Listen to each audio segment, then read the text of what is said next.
Hey, what's going on? JD here, and this is the Daily JD. Thanks for tuning in. Appreciate it, guys. As always, remember to like, comment, subscribe, share the video, all that kind of good stuff. So today we got actually a really good bunch of topics to talk about. We're going to talk about some things like sponsorship and ad standards and all those kind of good things when you're making money on YouTube, aside from your sort of Google AdSense, if you're making Google AdSense. So we're going to talk about those in a little bit. But first, I just want to say thank you to all our sponsors of the video. So thanks to all those guys that support us on Patreon. Thanks to Matt Mort and Nick Samurai Fingers. Those guys are always awesome, always supporting us, each and every month. So again, appreciate that, guys. You can check us out there. You can follow, subscribe to us, all that kind of stuff. Obviously, if you're a Patreon supporter, your links will be below the video and all that kind of good stuff. So again, thank you to Matt and Nick for that. So, a couple of things today. First off, pretty exciting if you are a big comic book fan, if you are into things like I am, like Batman. I am huge into Batman. Batman releases tomorrow on sort of digital copy first. The physical copies will be coming later, but Batman Ninja is coming out. If you guys have not seen the trailer, it is a fantastic looking visual, representation of, Batman in sort of feudal Japan. Joker's there. How the story sort of goes is Gorilla Grodd throws them back in time. They're attempting to change history. Batman is there with a group of, his, fellow heroes, Robin, Nightwing, Catwoman, and they're trying to stop that. It's cool to see sort of the Asian representations of those guys in that video, just from the short teaser. So I'm like super excited about that. Looking forward to see that. And that gets released digitally tomorrow. So I will be probably downloading it tonight and watching that tonight. Again, super excited about that. It just looks fantastic visually. It comes right before Comic Expo. I wish I'd sort of drawn up some Asian Batman stuff for the Comic Expo, but given the time constraints and everything, it won't be happening.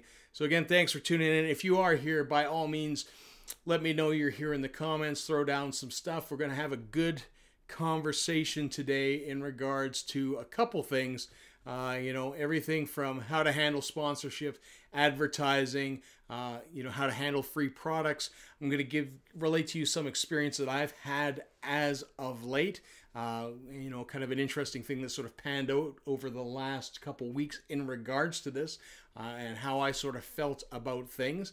As well as we're going to talk about, for those of you who are Canadian ad standards, what is expected of you when you have things like sponsorships and you're taking product and all those kind of things. So, I feel this is really good information. I may, in fact, actually do an actual follow-up video with kind of Canadian ad standards, because I think it's something that not a lot of people have, number one, experience with.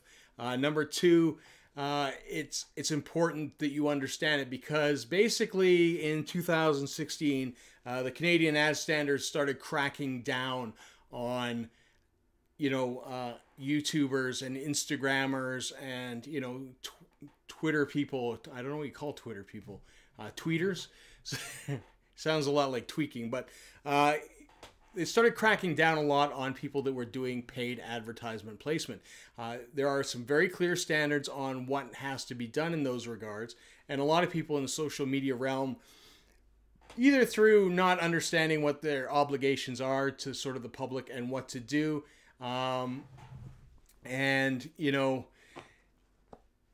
it's interesting in those regards. People don't know what to do, or they're just, blatantly not doing it, or doing kind of half-ass job of letting people know. Good to see you, Nick. See you are on, in fact, a different account today, but thank you for joining us. So let's first talk about sponsorship. like I said, a lot of channels that are demonetized, are looking for different revenue streams, and we've talked a lot about that. You can manufacture your own merchandise. You can, do all sorts of things. Like in the case of Lloyd and JD, we've made hats.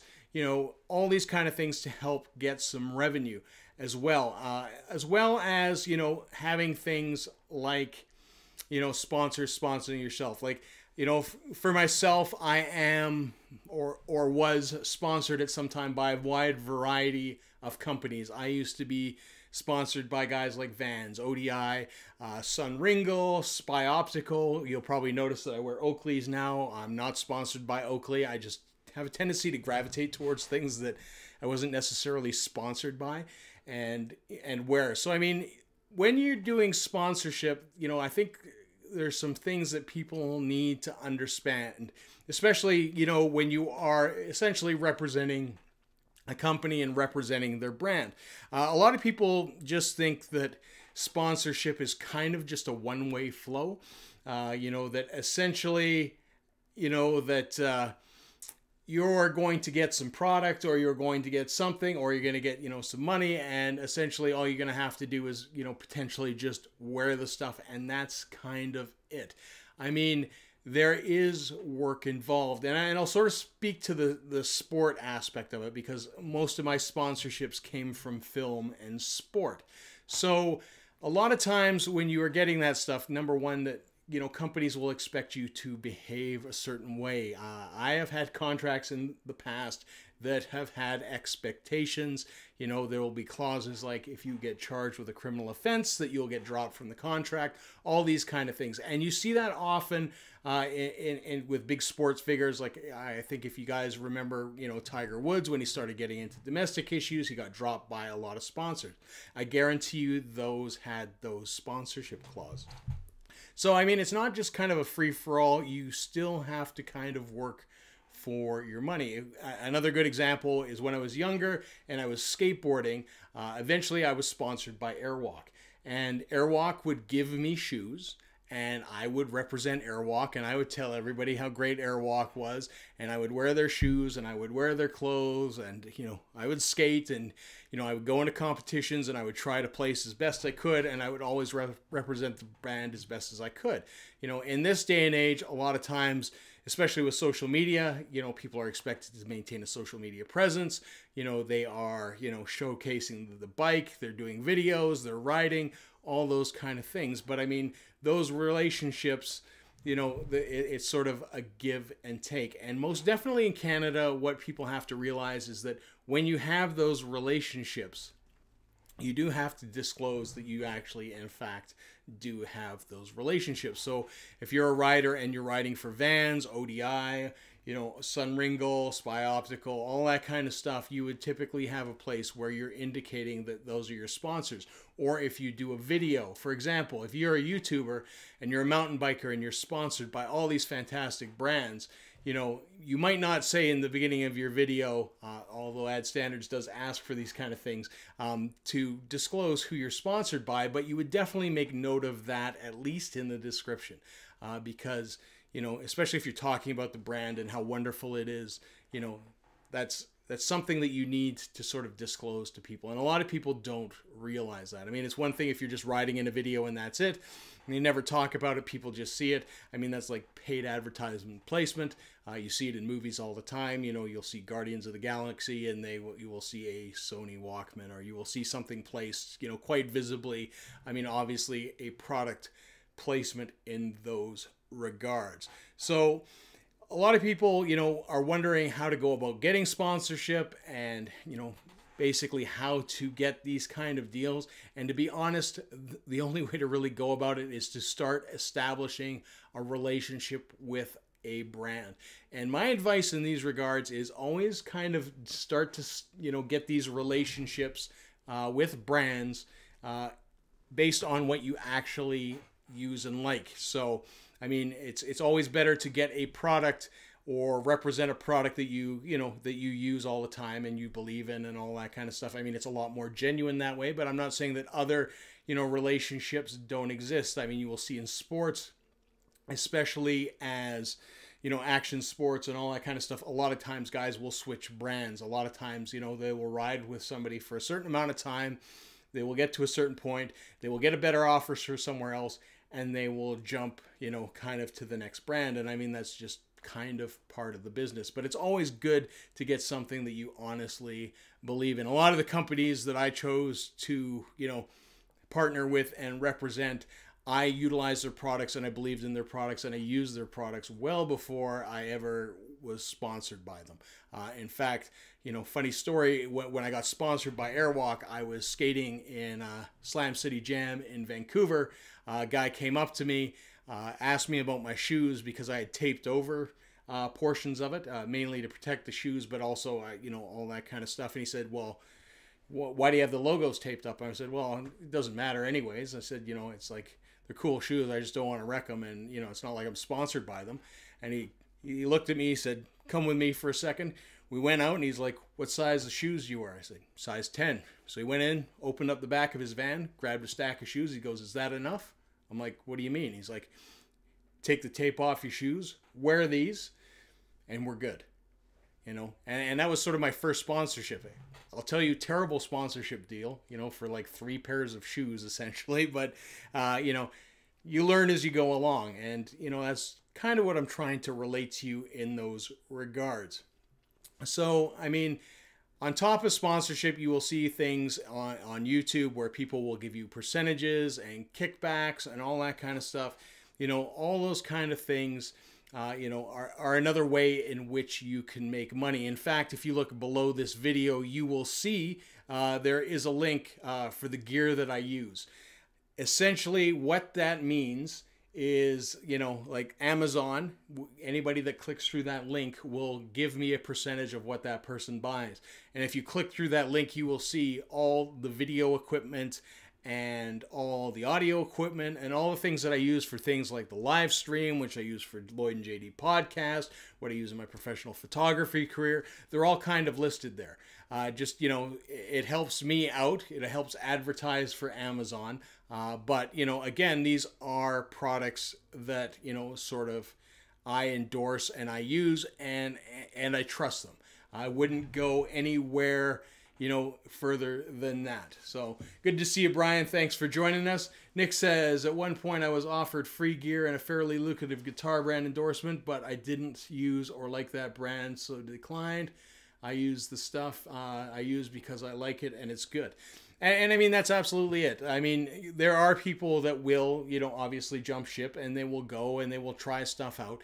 But I mean, ultimately, at the end of the day, if you are, playing a Gibson guitar and PV offers you a contract and you don't like PV guitars, you might try it out for a bit.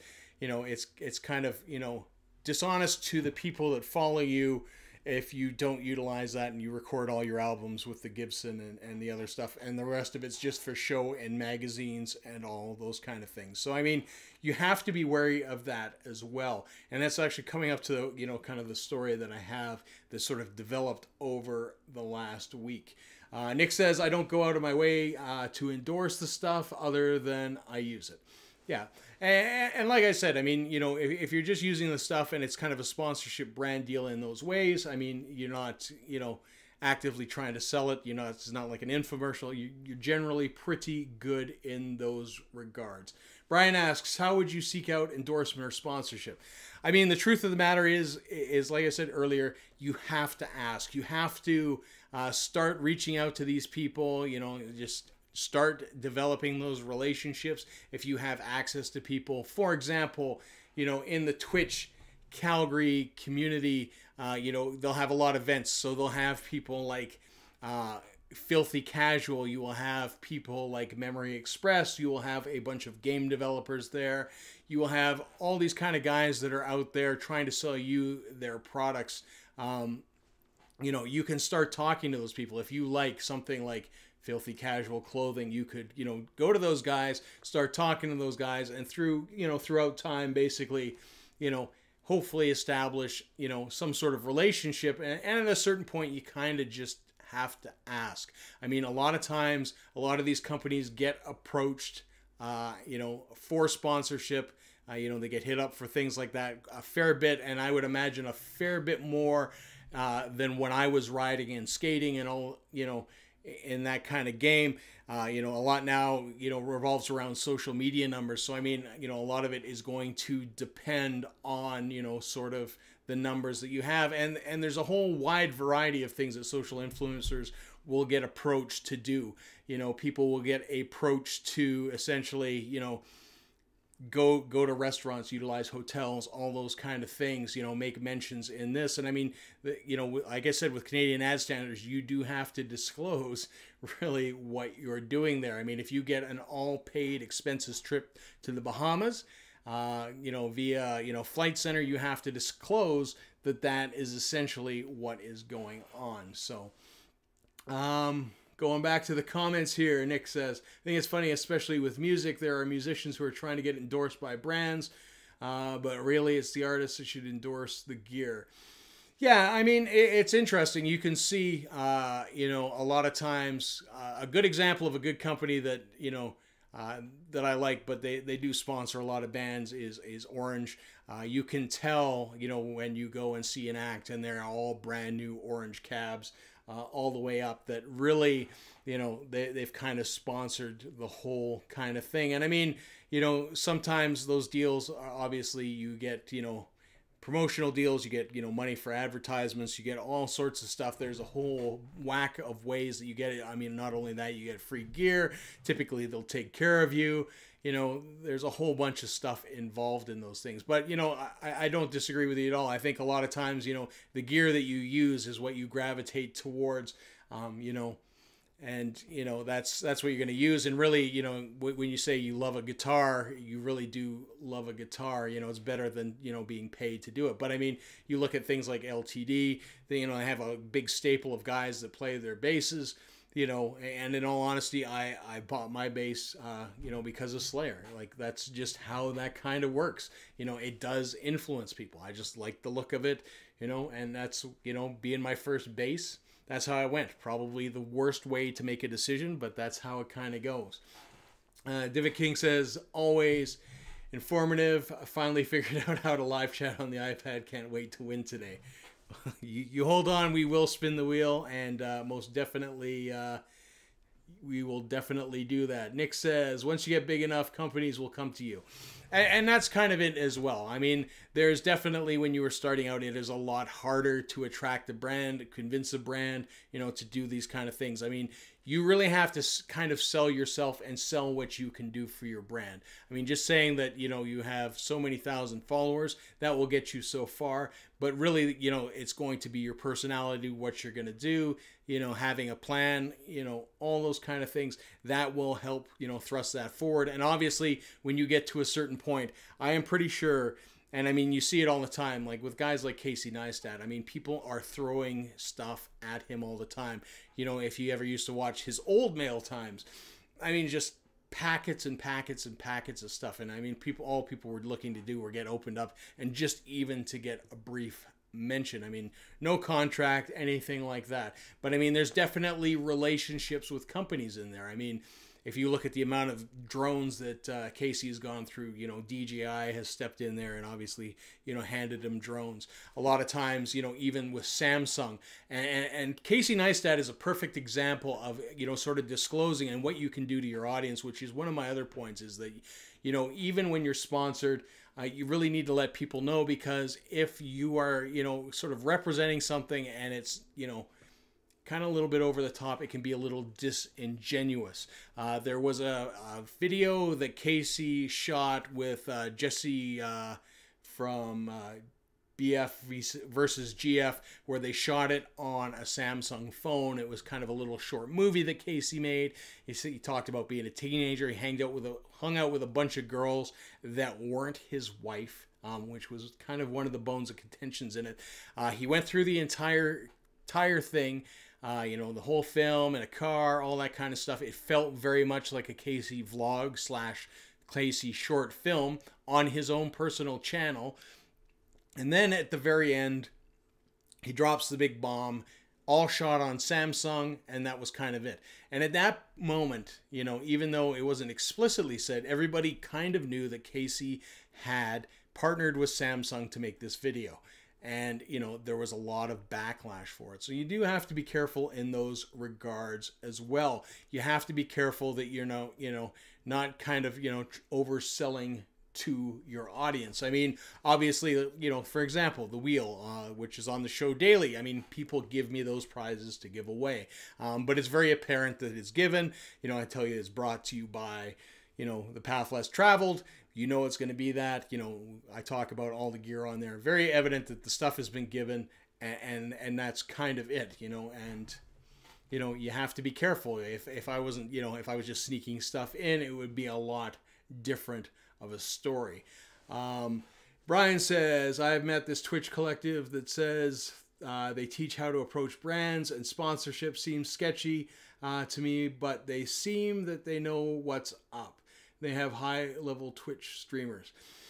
Yeah, I mean, and this is sort of getting to, you know, what I'm getting at. I was approached last week by a company to essentially represent them, to make a video, you know, talk about their product, and, you know, sort of put it out to the people. And what it was, you know, was they were saying that they would help promote, that they've helped people grow, all these kind of things. You know, it was a very sort of interesting pitch that they had. But at the end of the day, I started asking questions, which I always do, because, you know, it's like, well, what specifically do you want me to promote? What do you expect out of this? What kind of numbers do you want? You know, do you realize that I am a small YouTuber with a small reach? You know, and part of the thing is, well, we will help you grow and all that kind of stuff. We have a package. We will help you with SEO, and, you know, we will get you views. All sounds great until you get the link. And then what happened when I got the link was basically it was like, buy, you know, views for X amount of dollars, get 5,000 views, 10,000 views, all that kind of stuff. They said, well, we'll give you a promo code. All your guys will get, you know, 10% off. On top of that, if anybody's dissatisfied, we will take care of them. We've had no refunds in the last, you know, so many years. The only person that we've had a refund in just recently signed back on with us.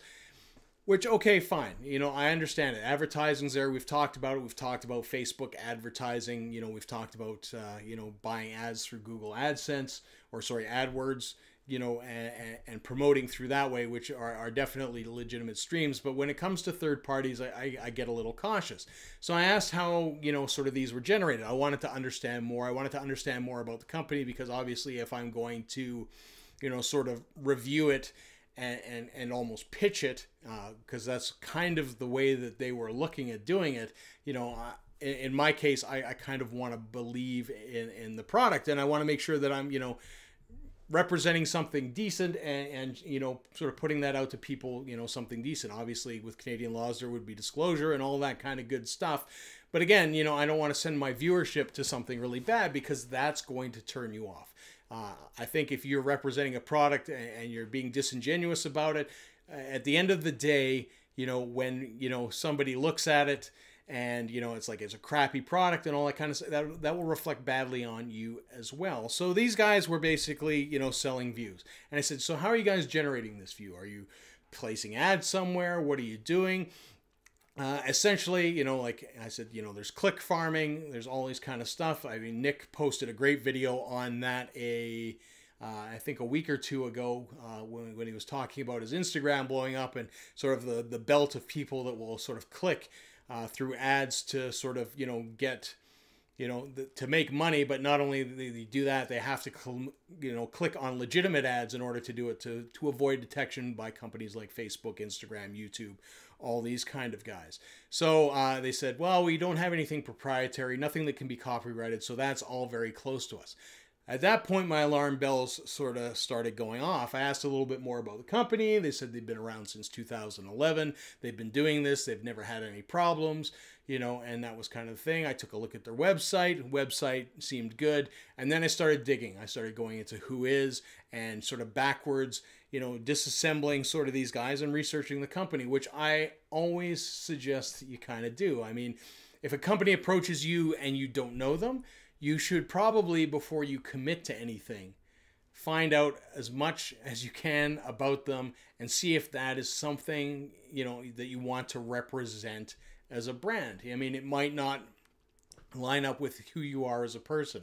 I mean, we always hear about, you know, brands dropping people because of their behavior. Well, I mean, there's some brands that, you know, ethically you might not line up with it as well. You know, and in my case, basically selling clicks for views and watches, probably not a good strategy. It's especially when I talk about YouTube a lot and how to promote and all those kind of things. Not going to do well. So I basically did a Whois search. You know, sure enough, the company dates back to 2011. It had switched people a couple times in between, so it made me wonder. And then I started clicking on their socials. Facebook, unavailable. Instagram, doesn't exist. Pinterest, there was like 4 posts, you know, basically saying, you know, we can get you more views. You know, those terrible little kind of pictures that you always see every once in a while. And then I went to their Twitter and essentially, you know, took a look at their Twitter. And, you know, what I found was basically a, you know, 11 followers or 200 followers, sorry. And so as you can see there, they had like 200 and some followers. And you can see the top 6 guys, and it went all the way through. Their entire follow list was entirely bots. So this is, you know, essentially a company that's been around for 2011, has 268 followers. So either their Twitter account had been deleted for whatever reason, and they've had to restart. You know, again, all very, very shady. So for that reason, I'm out, you know, and that's, you have to be comfortable with doing that. So it's interesting, you know. So I'm going to go back to the comments here. Brian's, hey, Matt, good to see you in here. Nick says, I have a pitch package that I put together based on the sponsor, donor, advertisement, partner package that they use in NASCAR. And that's all kind of perfect. I used to have a guy that's an agent that would seek out sponsorship for me.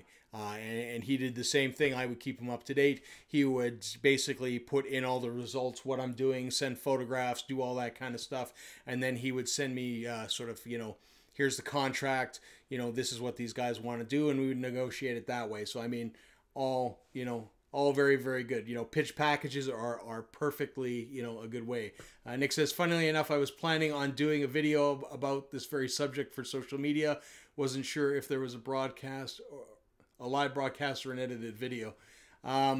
Yeah, I mean, pitch packages is probably a great video to make. I plan on doing actually a video completely on the ad standards, because I feel that it's a topic that really kind of needs to be talked about and broken down, just to stop people from potentially getting themselves in a little bit of trouble, which they probably really, really don't need. And especially, like I said, because there is a crackdown specifically in Canada over this, you know. Everything from, you know, basically hiding things and saying, well, I disclosed because I used hashtag collab, was, you know, one of the examples that they'd used, and somebody had used as an excuse, saying that they were collaborating with a brand and they had hashtagged it collab, so that was identifying it enough. And, you know, other people just saying that simply tagging a brand in their post is identifying that there's a relationship there, which is not the case, because a lot of times I will tag brands in my social media posts in order to get more reach for people looking at those brands. So interestingly enough, hey, how's it going, Jesse? Good to see you. Yeah, my growth is still going, although it's slowing down. My Instagram is up around 12% now. Lots from legit accounts, but many from ClickFarm accounts. And that's kind of the thing. That's kind of the, you know, the funny thing is sometimes you will end up in what I would call sort of the bot zone. And what I mean by the bot zone is you will hit certain things, and then a bunch of accounts will start following it. And there's not any necessarily rhyme or reason.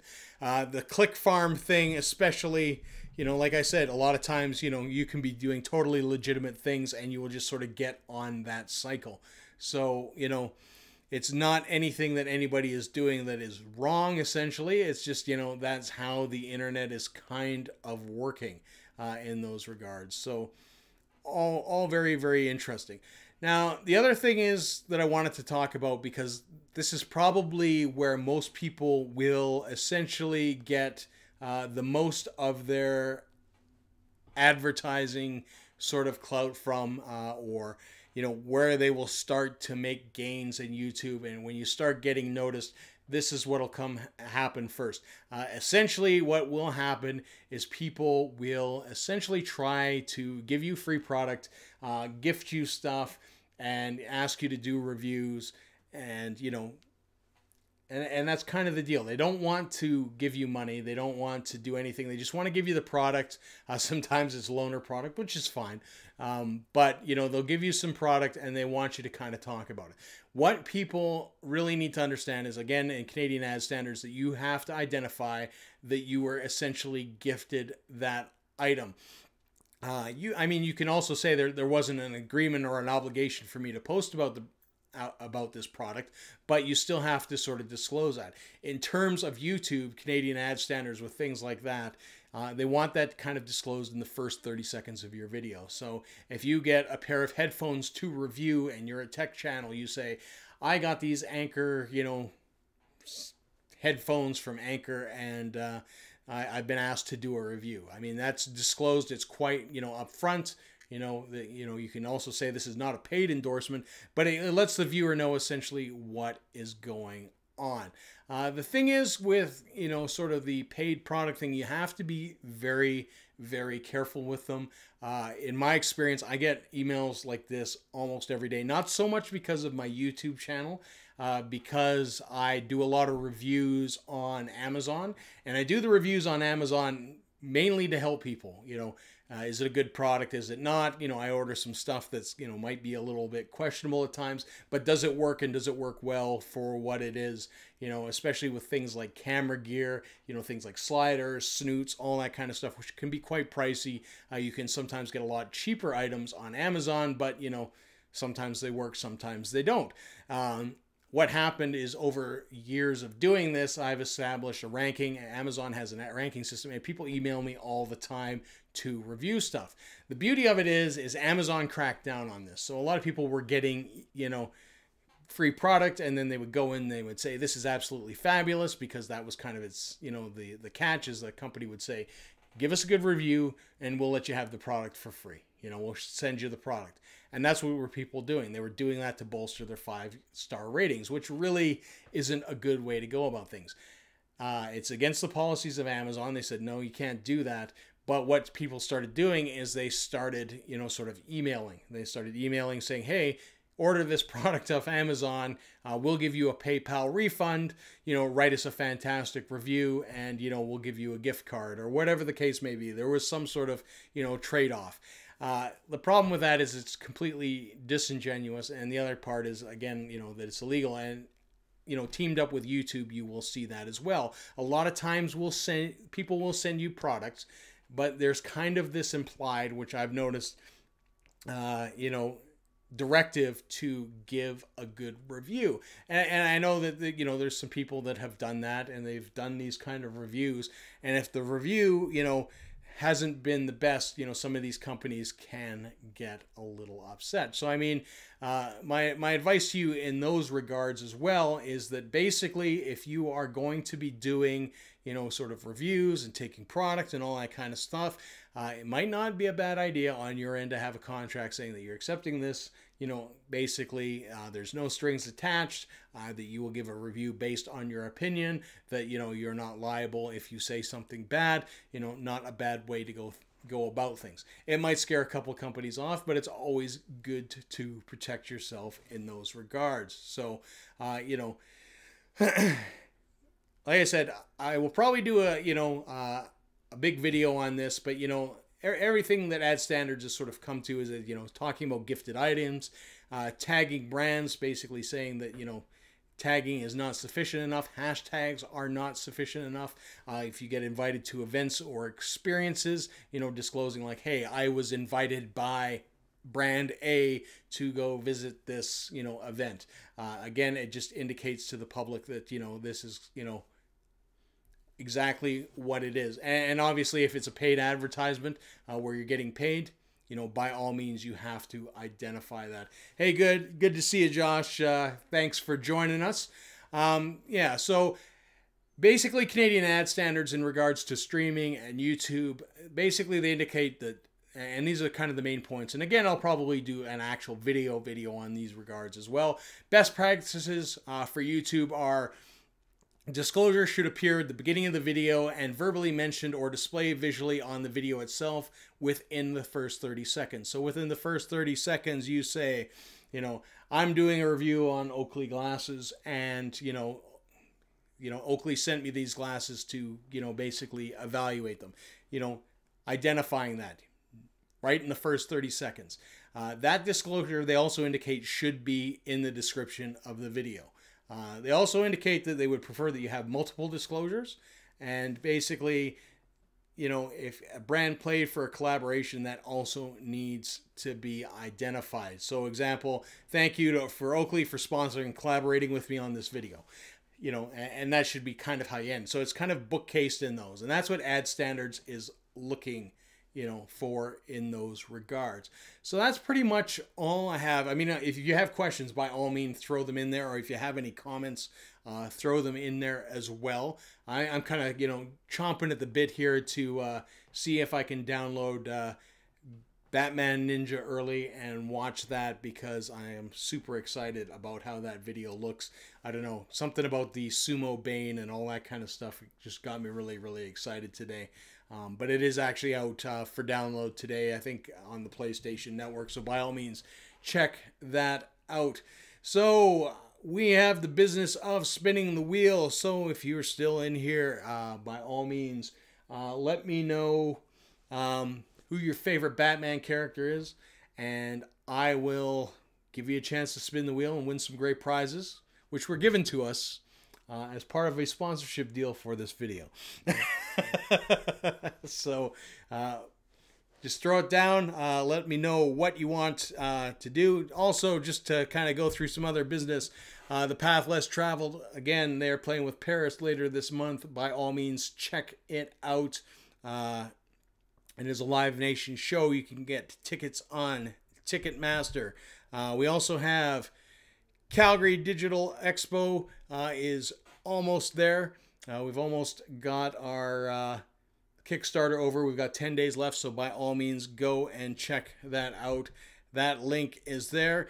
For those of you who are looking for some different streams, Nick Samurai Fingers has his live stream on Wednesday at 7:15 Mountain Standard Time. By all means, check it out. Nick is a very talented musician, you know, studied music, has his channel Samurai Fingers, where he talks about all sorts of things, everything from social media to music, how to make money in music, all those kind of stuff. So he has his live stream on Wednesday night. And then, of course, I have to promote myself. I will be at Comic Expo all weekend starting this Thursday. Come down and see me. I will be in the Big Four, really close to the stage. I will be in Artist Alley, as is tradition. This is probably my last year, so by all means, come and check it out. And it looks like Josh is the first one to fire with Batman. So Josh will be spinning the wheel. Best of luck, Josh. The wheel is brought to us by The Path Less Traveled. Their new album, Legacy, is in iTunes and Spotify now. You can go download it there if you don't happen to win it on the wheel. And we also have some great gear by Sullen Clothing. So best of luck, Josh. We will spin the wheel, see where it lands. Best of luck. And we have a winner. Congratulations, Josh. You have won, it looks like, I can't even read from this far. I think it is Sullen Gear. Is it the Sullen Gear? It is the Sullen Gear. So the last Sullen t-shirt is going out to Josh. Congratulations. Sullen is something that I've worn for a long time. I've had a great relationship with those guys. All the time I have been tattooing, I've always worn their stuff. So congratulations, Josh. We will get that to you. So thanks again for tuning in. Remember to smash that like button, all that kind of stuff. This is the Daily JD. Thank you so much for tuning in. And I will catch you guys tomorrow. See ya.